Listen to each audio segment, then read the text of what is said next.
आज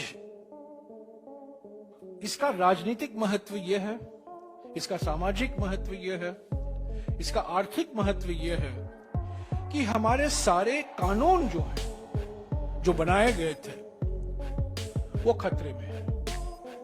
हाथियों में व्यापार हुआ करता था, जिस पर प्रतिबंध लगाया गया था, उसके दरवाजे खोले गए। सरकार को अधिकार दिया गया है कि वो तय कर सकते हैं किन हालात में हाथियों के व्यापार हो सकते हैं। जो आप नियमों में संशोधन कर रहे हैं वो सही नहीं है, आदिवासियों के हित में नहीं है और आदिवासी के जो संवैधानिक अधिकार हैं, जो कानूनी अधिकार हैं, उसको छीनता है। आज इसका राजनीतिक महत्व यह है, इसका सामाजिक महत्व यह है, इसका आर्थिक महत्व यह है कि हमारे सारे कानून जो हैं, जो बनाए गए थे, वो खतरे में है। कुछ महीने पहले आपको याद होगा, वाइल्ड लाइफ प्रोटेक्शन एक्ट है, वन्य जीव संरक्षण अधिनियम 1972, उसमें संशोधन लाया गया। कांग्रेस पार्टी ने उसका विरोध किया। स्टैंडिंग कमेटी, जिसका अध्यक्ष मैं हूं, हम लोगों ने उसका विरोध किया, क्योंकि उस संशोधन से हाथियों के व्यापार में जो अंकुश लगाया गया था, उसका दरवाजा खोला जा रहा था। जब हमारे हाथी के डॉक्यूमेंट्री को ऑस्कर मिलता है, हम तालियां बजाते हैं, वाह वाह कहते हैं, पर जो हकीकत है हाथियों को लेकर, हमारे हाथी को 2010 में नेशनल हेरिटेज एनिमल का दर्जा दिया गया था। जो खतरे हैं इस कानून के संशोधन से दोनों सदनों में पारित हुआ है। जो हाथियों में व्यापार हुआ करता था, जिस पर प्रतिबंध लगाया गया था, उसके दरवाजे खोले गए। सरकार को अधिकार दिया गया है कि वो तय कर सकते हैं किन हालात में हाथियों के व्यापार हो सकते हैं। और अभी अभी कुछ ही दिन पहले, 2 दिन पहले, आप जानते हैं, दोनों सदनों में, लोकसभा में और राज्यसभा में, वन संरक्षण अधिनियम 1980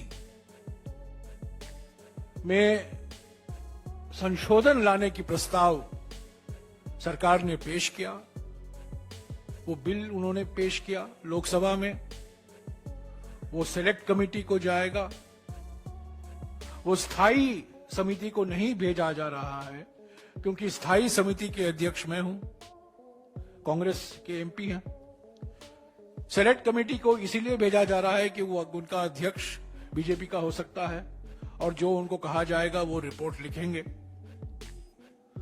तो जो 50 साल में उपलब्धि हुई है हमारे देश में जंगलों को बचाने के लिए, हमारे वन इलाकों को बचाने के लिए, चिपको आंदोलन के वजह से, प्रोजेक्ट टाइगर के वजह से, वो सब आज खतरे में है।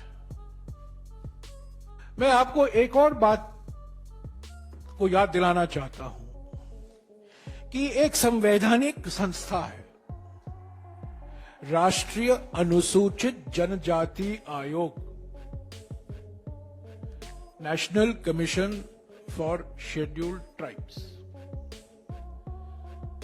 26 सितंबर 2022 को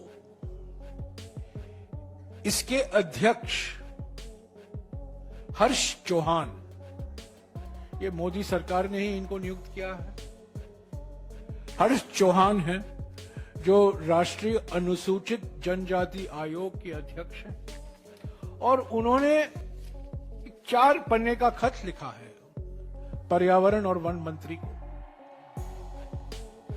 और इसकी कॉपी मैं आपको उपलब्ध करा दे रहा हूं। और इसमें इन्होंने बिल्कुल साफ कहा है कि जो संशोधन ला रहे हैं आप अधिनियमों में, जो संशोधन ला रहे हैं आप नियमों में, रूल्स में, वो आदिवासियों के हित में नहीं है। जो जंगल में रहते हैं उनके हित में नहीं है। और जो 2006 में पार्लियामेंट में वन अधिकार अधिनियम पारित किया गया था, वो उसके खिलाफ जाता है। ये कांग्रेस पार्टी नहीं कह रही है, हम भी ये कह रहे हैं। पर हमारे अलावा सरकार के ही नियुक्त किए गए अध्यक्ष, राष्ट्रीय अनुसूचित जनजाति आयोग के अध्यक्ष पर्यावरण मंत्री को लिखते हैं कि जो आप अधिनियम में संशोधन करेंगे, जो आप नियमों में संशोधन कर रहे हैं, वो सही नहीं है, आदिवासियों के हित में नहीं है और आदिवासी के जो संवैधानिक अधिकार हैं, जो कानूनी अधिकार हैं, उसको छीनता है। आज हम 50वीं सालगिरह मनाते हैं प्रोजेक्ट टाइगर की शुरुआत की। आज ही के दिन 50 साल पहले तत्कालीन प्रधानमंत्री श्रीमती इंदिरा गांधी ने प्रोजेक्ट टाइगर की शुरुआत की। इसकी शुरुआत उत्तराखंड में ही हुई। कॉर्बेट नेशनल पार्क में इसका उद्घाटन हुआ। हालांकि इंदिरा गांधी जी कैमरा जी भी नहीं थी, वो कॉर्बेट नहीं गई और प्रोजेक्ट टाइगर की शुरुआत, उसकी उद्घाटन तब के chairman of the Indian Board on wild life doctor Karan Singh ने किया।